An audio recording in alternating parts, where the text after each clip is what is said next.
आदमी पार्टी के कैंडिडेट है उसका बहुत ज़्यादा विरोध है।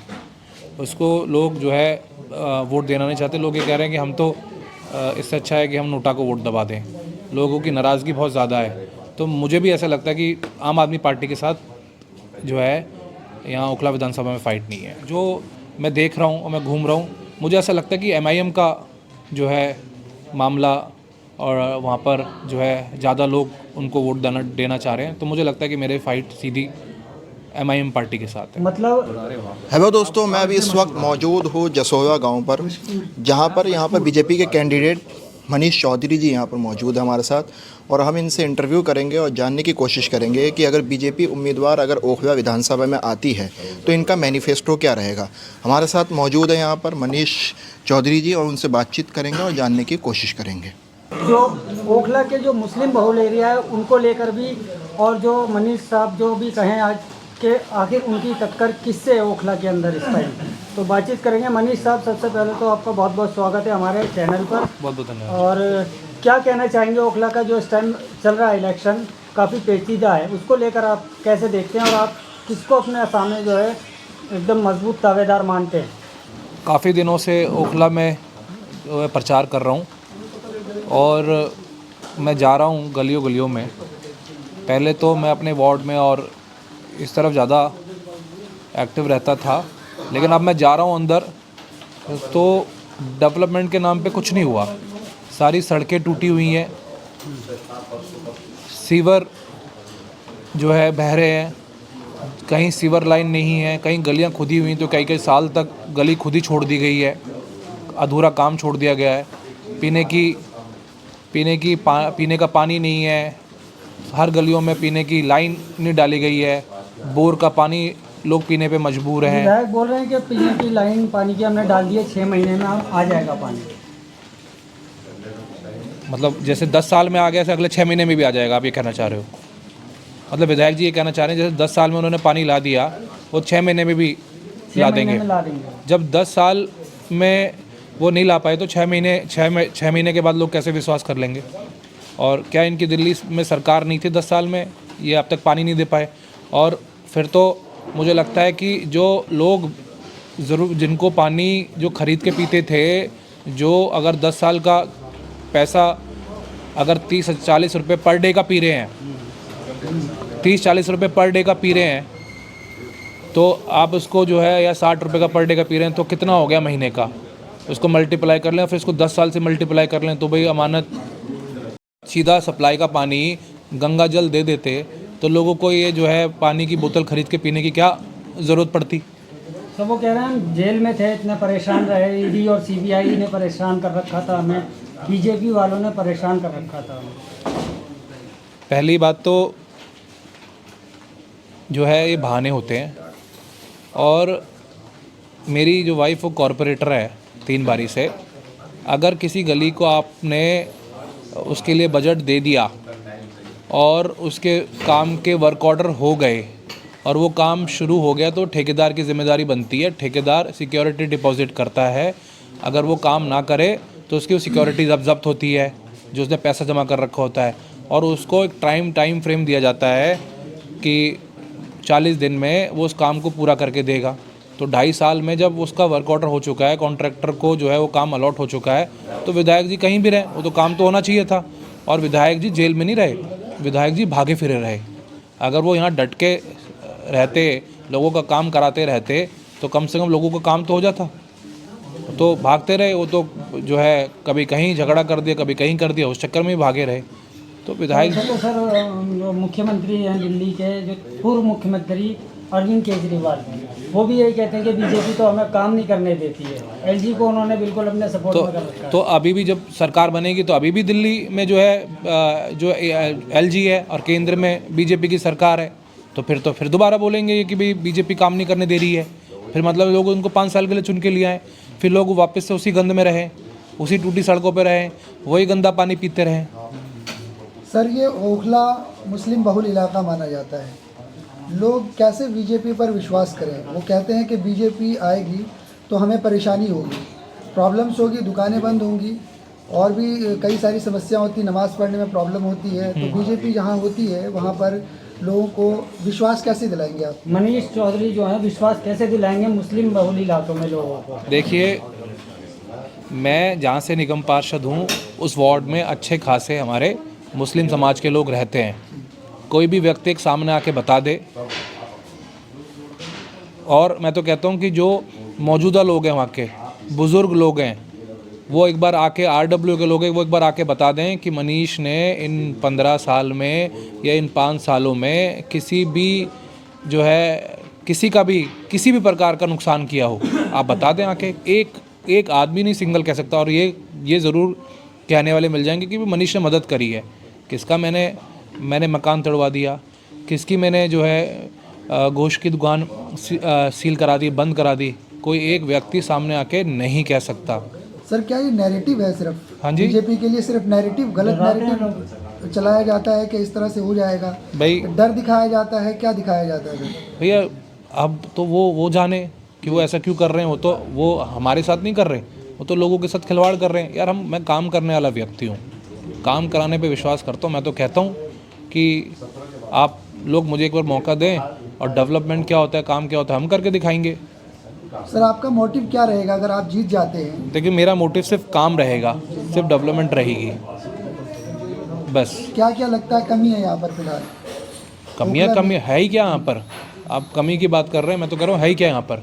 सरकारी अस्पताल नहीं है, कोई डिस्पेंसरी अच्छा नहीं है, कोई स्कूल अच्छा नहीं है, एक क्लास में 90 बच्चे पढ़ रहे हैं।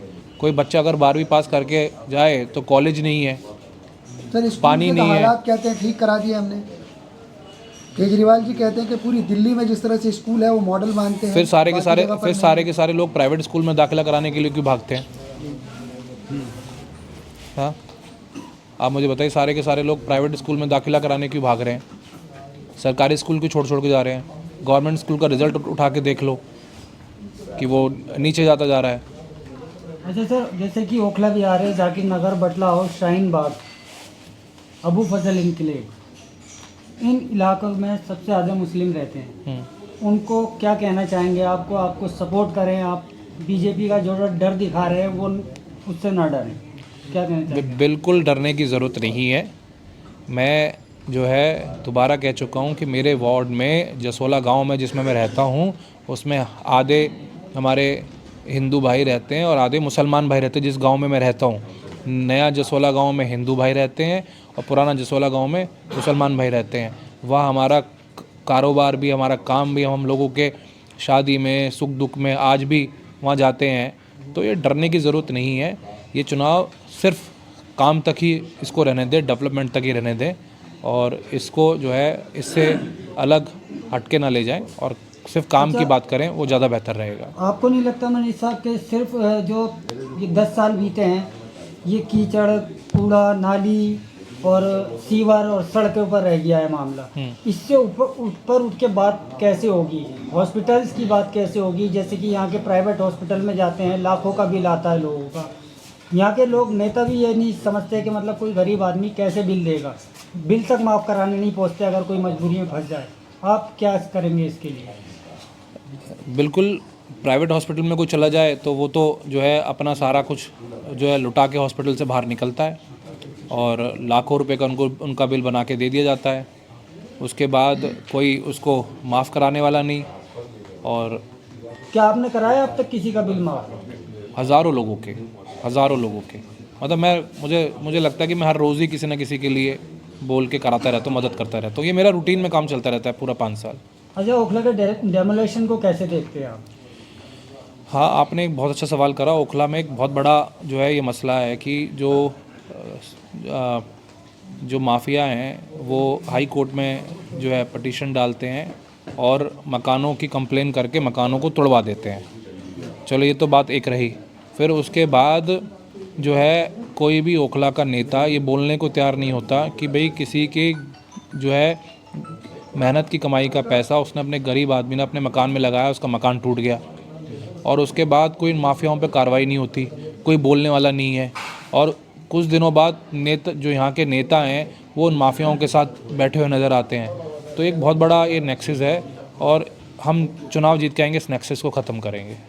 सर आसिफ खान से बात हुई थी, उनसे इंटरव्यू किया था हमने। वो कहते हम अमानत को भी टक्कर में नहीं मानते और शिफाउर रहमान को भी टक्कर में नहीं मानते।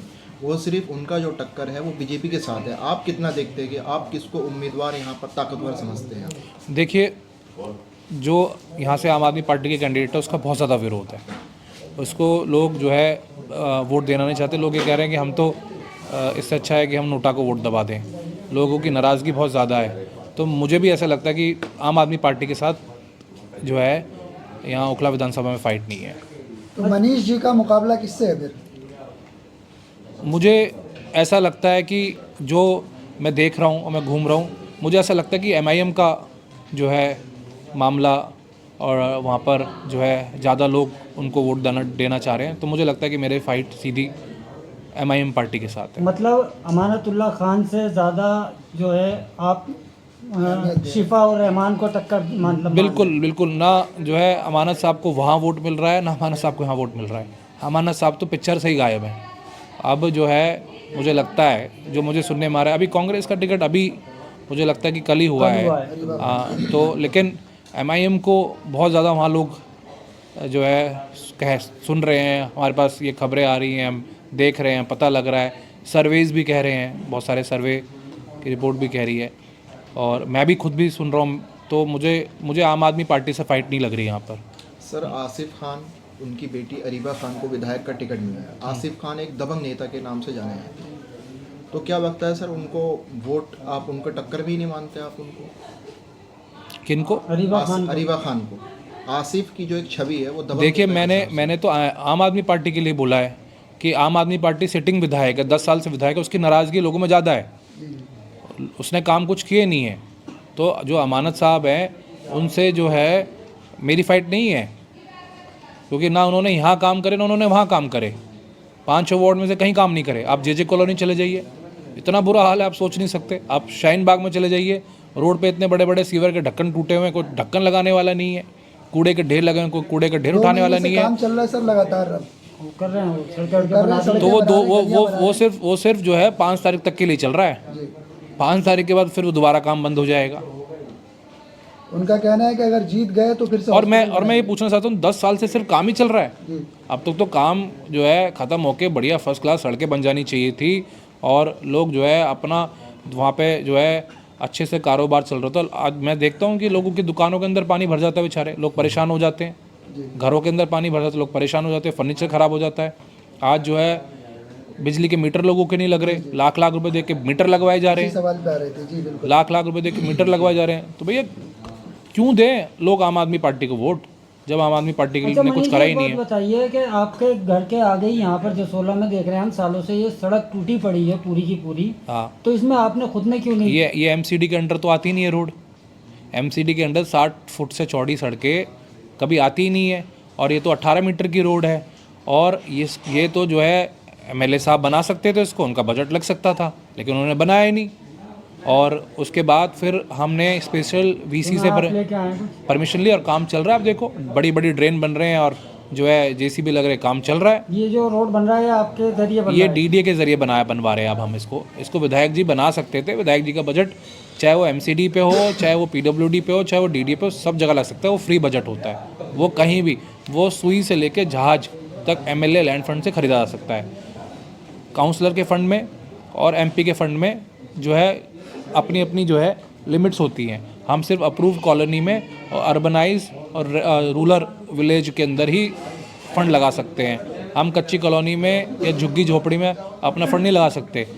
लेकिन विधायक जी झुग्गी में भी लगा सकते हैं, विधायक जी जो है गांव में भी लगा सकते हैं, विधायक जी डीडीए पे भी लगा सकते हैं, सब जगह लगा सकते हैं। तो भाई क्यों नहीं कर दिया? ये कितने पैसे का बजट है? जसोला गांव के आसपास जो सराउंडिंग में जितनी भी बड़ी रोड्स हैं, चाहे वो पॉकेट 11-12 की तरफ हो, सेक्टर 7-8 की तरफ हो, लिविंग स्टाइल मॉल की तरफ हो, जसोला की तरफ हो, चर्च की तरफ हो, ये 6.5 करोड़ का काम जो है वो चल रहा है। आपकी तरफ से चल रहा है? हाँ, उस पर सफाई का काम भी, स्वीपिंग का काम भी हम डीडीए से करा रहे हैं और हम जो है रोड बनाने का काम भी डीडीए से ही करा रहे हैं। मनीष जी, ओखला का मुद्दे तो चल ही रहे हैं। आप भले ही उधर जाते होंगे, बटला हाउस वगैरह रोड पर देखते होंगे जाम का स्थिति क्या है। तो कैसे आप जाम पे कंट्रोल कर पाएंगे? अब तक तो हो नहीं पाया। वहाँ डिवाइडर लगे हुए, लोग कहते हैं हटाओ, हटते नहीं हैं। भाई जाम एक बहुत बड़ा मुद्दा है। वहाँ पर, और जाम की समस्या बहुत ज़्यादा बनी हुई है। वहाँ पर कोई ना कोई ऐसी जो है तरकीब क्योंकि सोचनी अगर आप चाहिए। विधायक बने तो वहाँ तक की जिम्मेदारी बन जाती है आपकी। भाई मैं विधायक बना, मेरी पूरे ओखला की विधानसभा की जिम्मेदारी है, वो मेरा एरिया है, मेरी जिम्मेदारी है। और मैं आगे भी, और मैं पहले भी, जब मैं सिर्फ काउंसलर ही था, जब मैं चुनाव भी नहीं लड़ रहा था, उससे पहले भी मैं हमेशा से इन चीज़ों के लिए आवाज़ उठाता है, हमेशा से कहता हुआ आया हूँ कि जाम फ्री ओखला होना चाहिए, पॉल्यूशन फ्री ओखला होना चाहिए, साफ़ सुथरा हरा भरा ओखला होना चाहिए। आज ओखला के अंदर एक पार्क नहीं है। जाकिर नगर वाले हमारे भाई, उनके लिए मैंने अपना न्यू फ्रेंड्स कॉलोनी का पार्क खुलवाया हुआ है। वहाँ जाके वो जिम करते हैं और वहाँ जाके वॉक करते हैं। वो न्यू फ्रेंड्स कॉलोनी का पार्क है, ए पॉकेट का। कोई पार्क ही नहीं है, कोई सोचने का इरादा ही नहीं है। जो है बस जो है, जो चल रहा है जैसे चल रहा है चले जा रहा है। सर, ओखला विधानसभा में इंक्रोचमेंट को लेकर क्या कहना है आपका? देखिए, हाँ, इंक्रोचमेंट जो है सड़कों पे नहीं होनी चाहिए। सड़क पे जो फुटपाथ हैं वो लोगों के चलने के लिए बनाया गया है, ना कि इंक्रोचमेंट के लिए। उनके लिए कोई अलग जगह देनी चाहिए जहाँ पर वो जो है अपनी मार्केट लगा सकें। जैसे संडे मार्केट लगती है, सैटरडे मार्केट लगती है, ट्यूसडे मार्केट लगती है, ऐसे लगा सकते हैं। एक जगह उनको देनी चाहिए, अलॉट करनी चाहिए, ताकि उनका भी काम धंधा चलता रहे और लोग भी जो है परेशान ना हो। सर एक सवाल और करेंगे, जैसे कि शिफाउर रहमान का आपने नाम लिया, MIM से उनको टिकट मिला है, तो कहा यह जा रहा है कहीं ना कहीं मनीष चौधरी को शिफाउर रहमान के खड़े होने से काफ़ी फ़ायदा मिलने वाला है, कहीं इसीलिए तो आप उनका मतलब नाम ले रहे हैं बार बार, ऐसा तो कुछ नहीं है? ना, मैं तो नाम ले ही नहीं रहा। मैं तो जो है, अगर मैं जो है कह देता कि कांग्रेस से मुझे फ़ायदा हो रहा है, तो आप कांग्रेस जो है मेरी टक्कर है, तो आप कहते कांग्रेस से मेरा फ़ायदा हो रहा है। और अगर आप कह देते भैया आप रिकॉर्ड उठा के देख लेना, जब रिज़ल्ट आएगा बूथ पे, ये पहली बार इतिहास में दर्ज होगा कि बीजेपी से खड़ा होने के बाद Manish as a candidate, Manish as a person, लोगों ने मनीष को वोट करा है।